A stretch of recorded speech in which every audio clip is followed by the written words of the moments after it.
Coverage from Omaha on WLBT starts now.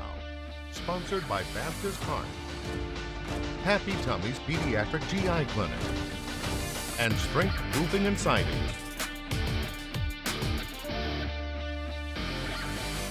Talking about excitement, it's game day. Vanderbilt in the first finals game of the College World Series. Our sports crew, Trey Mungrew and Lauren Hoffman, are in Omaha right now preparing to follow a close game. Can you two feel the excitement? Of course you can at the TD Ameritrade Park, right?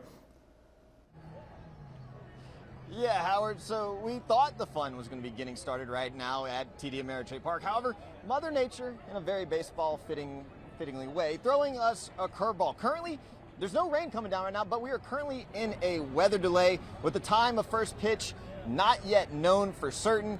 But when that first pitch does get thrown out, it'll begin what is sure to be an epic College World Series, Lauren, between Vanderbilt and Mississippi State. And hopefully, Trey, that first pitch will come sooner rather than later. But either way, these two teams are representing the SEC here in Omaha tonight, once again proving just how dominant that conference has been.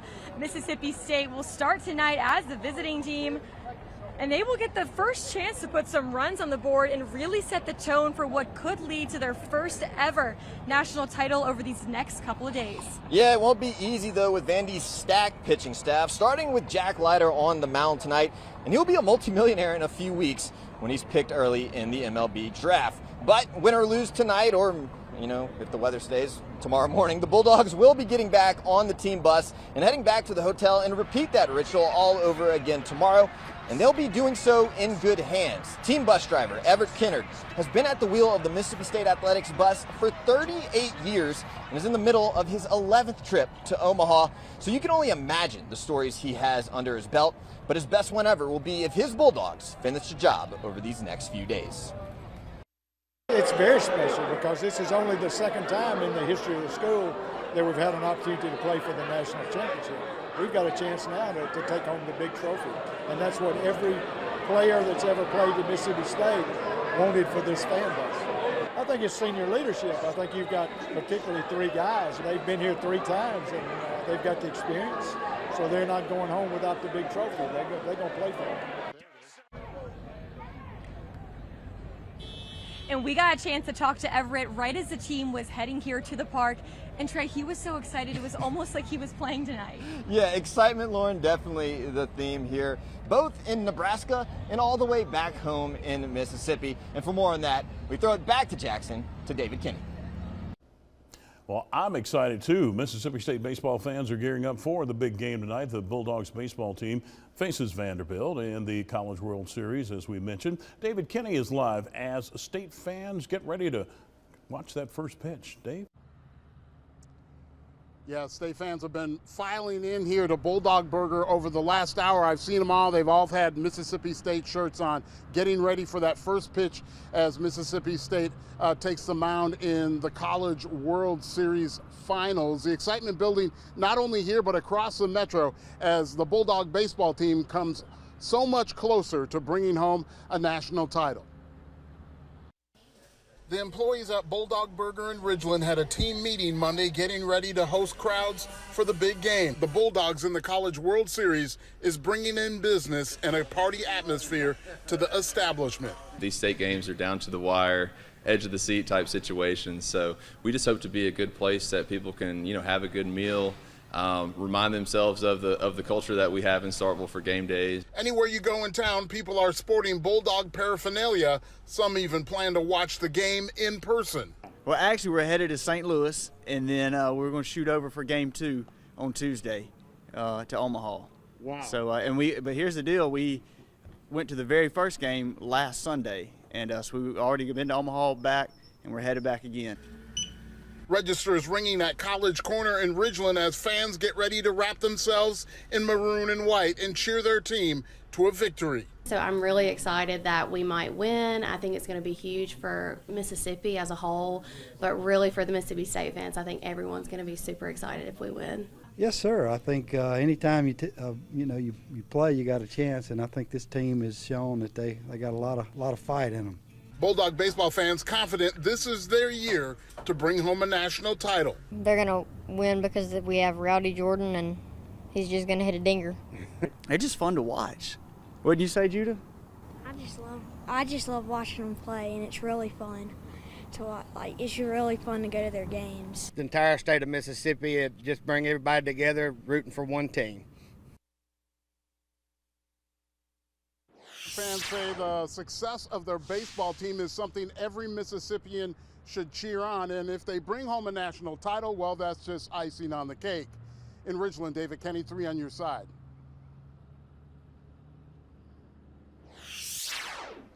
All right, now we are following breaking news out of Pike County. Coroner Brian Jones confirming that a burned body and a burned vehicle found this afternoon. Now, they were discovered on Jeanette Lane in Summit. Right now, 3 on your side's Brendan Hall is live at the scene to give us more. Brendan? I'm here in Summit where several cop cars actually just left the scene. That was right after a tow truck went down this road here behind me, past the officer's roadblock that was here just moments ago, and came back with a burned car. The Pike County coroner told us earlier that a burned body was also found here.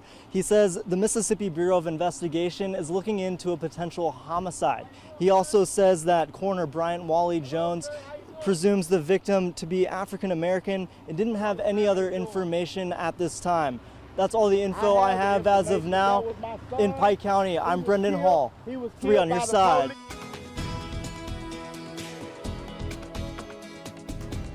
There are a few showers out there right now on live First Alert Doppler radar. I'm watching them move in across parts of the area. Now, there's nothing severe about this activity right now, but just be aware you could get rained on briefly as we go through this evening. I'm watching Franklin County, got a few showers there. Also Pike County, we've got a couple heavy showers just west of Macomb and north of Percy Quinn, so that's going to be moving on out. And then I'm also looking at Holmes County, Lexington. You just got a little rain a short time ago. This is all moving towards Chula and Kruger in the next few minutes. And you can see there's more rain coming out of the Pine Belt, but that's probably going to fall apart in the next hour or two as it moves towards Smith and Simpson counties. Let's talk about what's going on in the tropics real quick here, because it's kind of interesting. We have a tropical depression that became a tropical storm today, and it actually became a tropical depression this morning, and now it's just about to make landfall in South Carolina. So a very interesting development for sure. Around here, mostly sunny skies, temperatures reaching the lower 90s once again. We're going to be looking at another change in our weather later this week, and I'll update you on the rest of the tropics in a few minutes. Right now, the month of June is the 3rd deadliest month in the capital city's history, with 14 already taking place. Now, tonight, many frustrated and angry that the problem with violence and homicides isn't getting any better. Investigative reporter CJ LeMaster joins us live with details right now.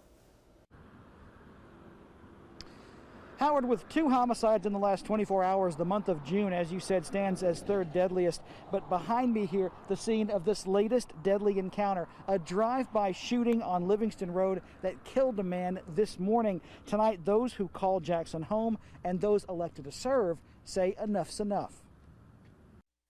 Somebody's life is gone for nonsense, something that could have been worked out. And so if we don't find a solution as to how to work out our differences with others, it's going to continue to happen like this.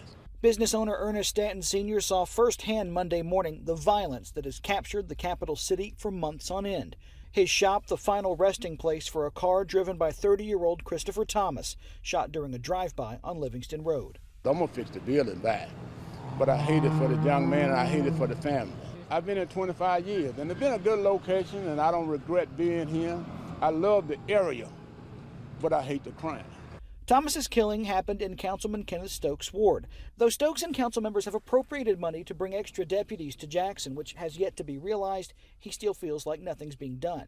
We cannot sit back and sit idly by and watch people keep dying in Jackson, Mississippi. Stokes plans to bring up a resolution at the next city council meeting to bring in the National Guard to help keep the city safe, a last resort of sorts while the city deals with officer shortages and criminals who think they're untouchable. He doesn't know if it will pass. When asked what the turning point would have to be to get a handle on this crime, Stokes answers almost immediately. The right people hadn't been hurt yet. As soon as the right people get hurt, all that'll change. Right now, the majority of people getting hurt are poor and or black. and it seemed that no one cares but Kenneth Stokes. You let the wrong person, somebody with some influence, get robbed or hurt, then all the money we put for jail space, all the money we put for shaft, all that it'll happen instantaneously. Now, right now, the city's homicides for the year stand at 69. That is a 38% increase over the same period last year. And again, those 69 killings, that's the same number that the city saw in all of 2016. We reached out to JPD so the department could reassure the public in the wake of these killings. Our requests went unanswered tonight. Reporting live in Jackson, CJ LeMaster, 3 on your side. And now to the city of Brookhaven, where Police Chief Kenneth Collins is working on ways to combat a surge in youth violence plaguing that area. Now, he is also calling on the community and parents to work together to prevent young people from going down a destructive road.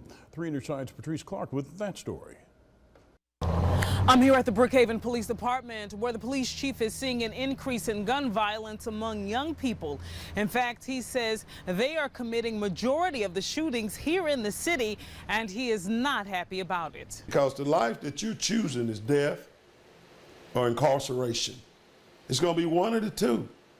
We're better than this. Chief Kenneth Collins sending a passionate plea to young people to stop the senseless violence. He points to last week when a 16-year-old and a 20-year-old were arrested and charged for their involvement in a drive-by shooting on the streets of Brookhaven. And I deal with kids every day. I go to their houses. I sit and talk to them. I try to keep them from killing each other. The chief says he and his team are also noticing another disturbing trend, some children carrying illegal firearms, while others are carrying toy and BB guns like this one. How do we know it's not real? You got kids walking around with these, pulling them up in their waistband when cars go by. If they don't buy them, they steal them. Chief Collins says he refuses to let any young person in the community go down the wrong path. So he is now working with the city and the schools in the area to hopefully bring a special boot camp to Brookhaven for at-risk youth to help provide leadership, discipline, and life skills. He also has his officers engaging and interacting more with area youth. And if you can get one of these kids to trust you, it's worth the effort. It's also critical parents do their part to monitor their children's activities and keep them out of trouble. Some mothers are really trying, and you got a lot of fathers need to step up and get into these kids' life. You have to start at birth, and you're forcing the law enforcement system to try to be their parents. Patrice Clark, 3 on your side.